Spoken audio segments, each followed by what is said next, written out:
I'm so excited and honored to be here at the official Center for Rights, Education and Awareness, aka CREAW, launch of the strategic document for 2026 to 2030. Now, this is a new plan that has been launched today by the Radisson Blu, and this is to address the sharp increase in violence against women and girls across the country. Now, the launch convened key stakeholders from NGOs to financial institutions to private sectors, government institutions as well. And this is just to basically showcase the strategy that is a documented surge in gender-based violence. And this has been seen even as of late. And it seeks to now create a solution and bring the numbers down. Now, I've been trying to rack my brain as to how to bring out this conversation, but this was the best way that I could do it, by actually engaging the people who are behind these conversations, people who are on the ground actioning change. And I'm speaking to a few of them, so I need to watch this, join the conversation, and let's continue to amplify and impact change everywhere that we are. We are here at the official launch of this specific event that is geared more towards women, especially in the GBV space. And this is by the organization called CREAW. And I'm here with Wangeshu Ashira, and I work as Executive Director of CREAW, and very, very happy to be here today and to witness the launch of our strategic plan 2026 all the way to 2030. This strategic launch is not just a launch, it is a strategy that is going to give us direction as an organization on what we should be able to prioritize.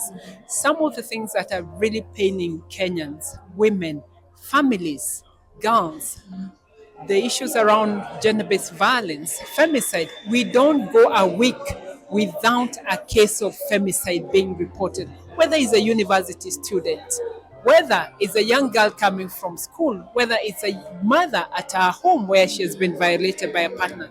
The cases are so many. And this strategic that you're launching today can really be able to guide, whether it's around changing how people perceive women, the laws that need to be put. For example, we have a gap when it comes to a law that is focusing on femicide. So we are hoping this then is going to give us direction. When we look at issues of women in leadership, we are not yet there. The 2/3 still continue to be pending.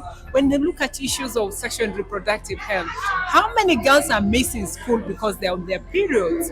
They're not able to participate. You can imagine 5 days in a month for period, it means almost 60 days in a year for this girl to miss school. So these strategy issues of women and access to finance continue to be a big barrier, and sometimes keep them in homes that are very violent because they do not have their own resources. So we have been able to speak to as many people as possible, the women themselves. We have spoken to government of Kenya to see how this strategy we can be able to work together. So our main agenda today is about power, it's about voice, it's about agency, but also to be able to collaborate with others for transformative change. Now, the question always remains, you put out this powerful document, what next? Because this is not only for you as an organization, but all of the women out there, or all of the allies who want to be warriors for such a cause. What is next? I think for us, an organization, first and foremost, we don't put a strategy and put it aside. No. Our strategy is actually if you're in the sea, this is the flag.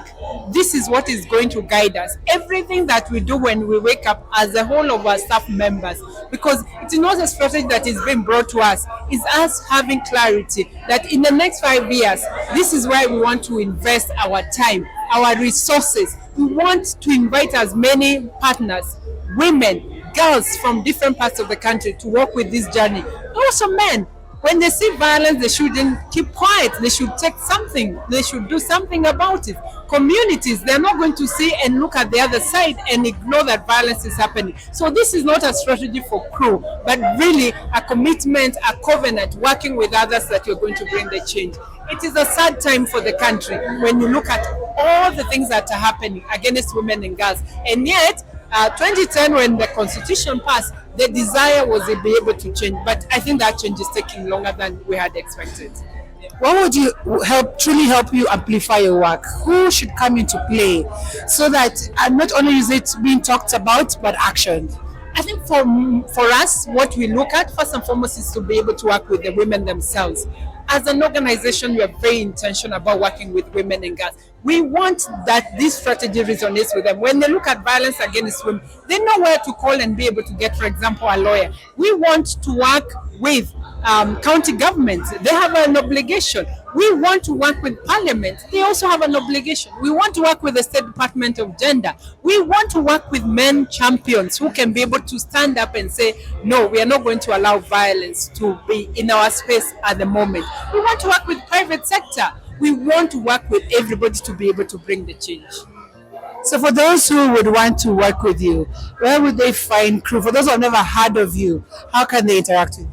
You can be able to find us on our social media. All our social media accounts is CREAW Kenya. You can be able to find out there. You can also be able to call on our toll free line. Again, that you can be able to find us as an organization and you are responsive and you are able to work with others in different parts of the country. Physical offices, we have physical offices in Nairobi, in Mukuru, in Kibera, we are in Kilifi, we are in Mombasa, we are in Meru, we are in Narok, we are in Marsabit, meaning we are not only in Nairobi, you'll also find us in different parts of the country. And also, we are working with other women's rights organizations to amplify this one. So we are not working alone. It's a whole ecosystem because the work is so much, the resources are so little. So the only thing we can be able to do is come together. Amazing. Thank you so much. You did an amazing presentation today, and we wish you all the best. Thank you. I appreciate you coming for the interview and really looking forward how we can amplify this work in different parts of the country.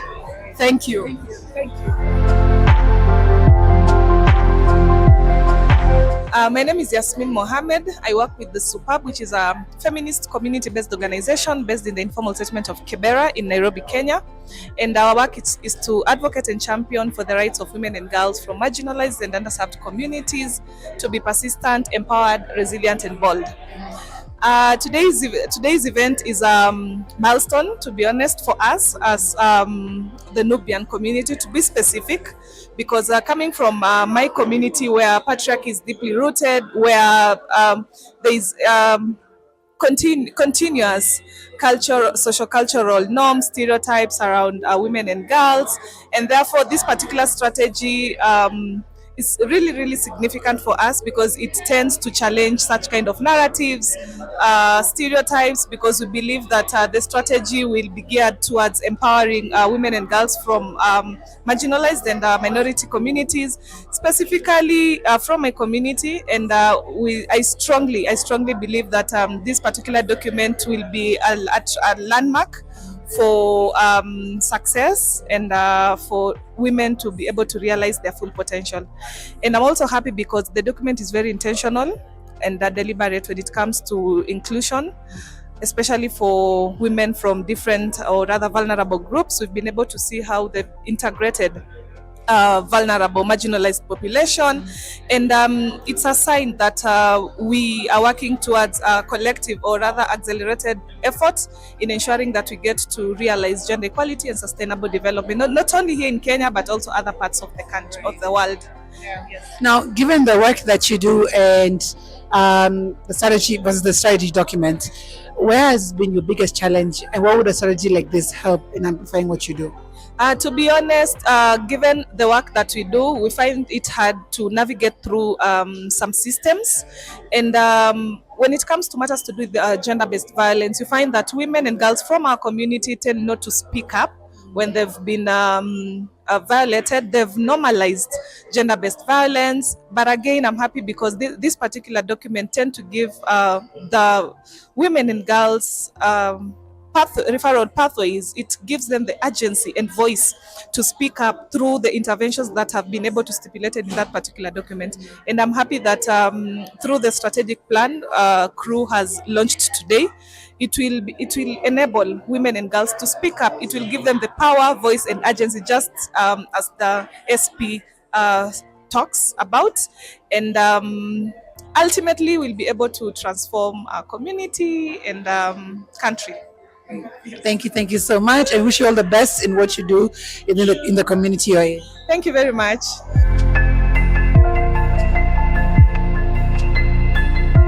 My name is Mildred Ngesa. I am a Pan-African impact communicator. I am a transformative moderator. I'm a Pan-African women's rights advocate. I am an author, and I am a mother, and I am a cancer warrior. And so I speak with power because events such as this give women back their power.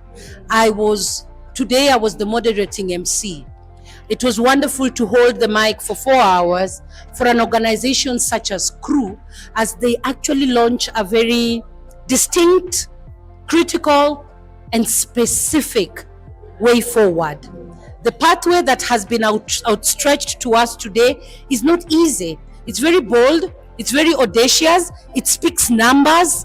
It says, hold us accountable. By year 4, we will have done 56, 10,000. They gave us numbers. I have never seen that in strategic launches. I love that they are very keen on delivering on their promise. This space is important because women's rights spaces are critical. They're important. Girls' rights spaces are important. We have a space like this when the country is seething from increasing numbers of femicide. Women are being killed left, right, and center.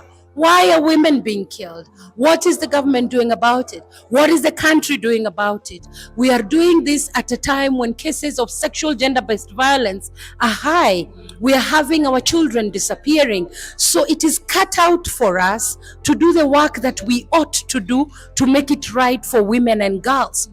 The power in this space, like you have seen, was the underlying push for collaboration and solidarity. You can't do this work alone. You either have to pull other partners, you have to work with the development partners, you have to stretch out your hands to government, you have to stretch out your hands to the private sector. So I loved the consciousness of the multi-sectoral approach that this launch has.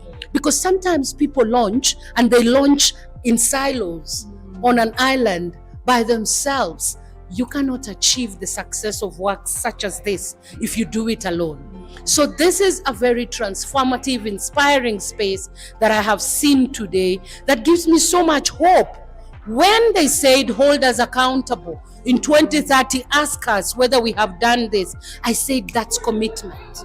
And where you see commitment, you can see it and you pick it. So I am a very inspired Kenyan woman, being a mother of daughters. I feel like, okay, we are covered, and between now and up to 2030, there's something that will be watching for us, and we are able to work with them.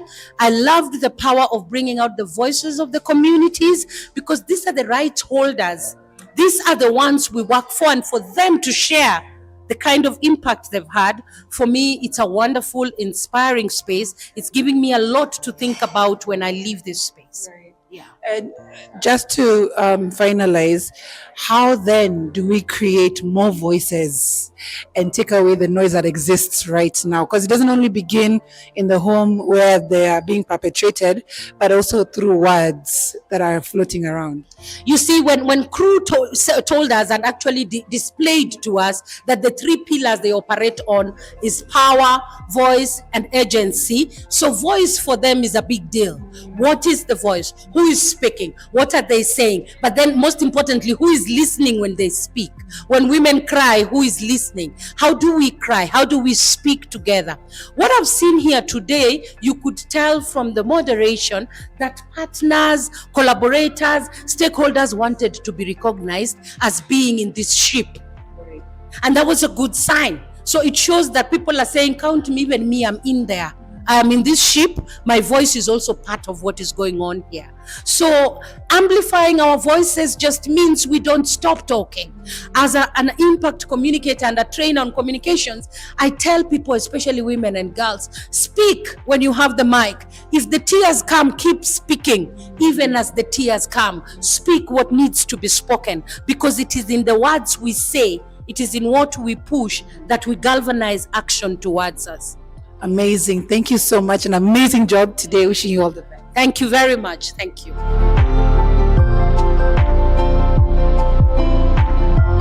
My name is Jambi Mungai. I lead communications at CREAW. Today was the culmination of the development of a strategic plan for the year 2026 to 2030 after we have completed our previous strategic plan. It was a day of celebration but also intention at this time when we are facing a lot of femicide, violence against women and children. So this was timely for us to be able to put our voice and our agenda in that. And we are hoping that with the word out, we can get more and more into the space to be able to deal with gender-based violence. Now, today the document came out, was amazing, but there's some promises you made, and you said, hold us to it. What is the after this amazing launch? So the promises we made were not made in blindness, like we didn't make them out of the blue. It was based on what we have been able to achieve and the impact we have been able to make. And through that experience and engagement, we have been able then to estimate, to be able to see these are the many women and children and communities we can be able to reach.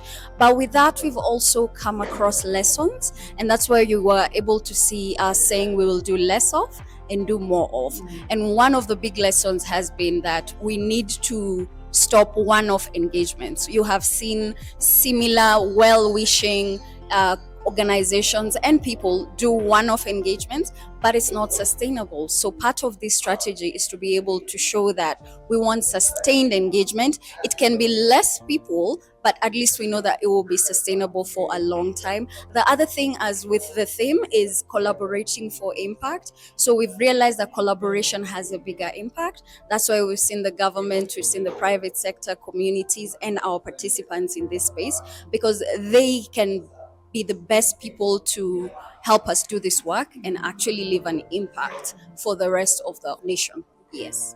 At a time where it's so turbulent and toxic, would you like, you're saying stakeholders that you'd like to bring on board, who do you think would best help amplify even what you've put out today? So I think it's a very emotional topic, because I know many Kenyans are angry, and we're wondering why not enough is being done. Unfortunately, this is not the first time. In 2024, we marched. We had the biggest march against femicide. And because of that march, we were able to get the attention of the stakeholders, especially the government. And we were able to see them set up a task force, and a report was created. And as we speak, the GBV implementation report is yet to be implemented. So what we're seeing is that outrage is not enough. We are outraged, that's human nature, but we need to be able to organize. But most importantly, we need to have the responsible parties actually put in the work to be able to scale that up. We cannot have young kids being kidnapped, defiled, killed, and it's business as usual. So it's good that we are having the government as part of our engagement, and we have worked with the government for a very long time, but it will take more than us marching. We need them to actually start implementing the recommendations in the GBV implementation report. Well, I wish you all the best. This was a fantastic. I'm telling you, from the moment you walk in, you understand the assignment. So fantastic work and all the best. Thank you so much, and thank you for having us as well.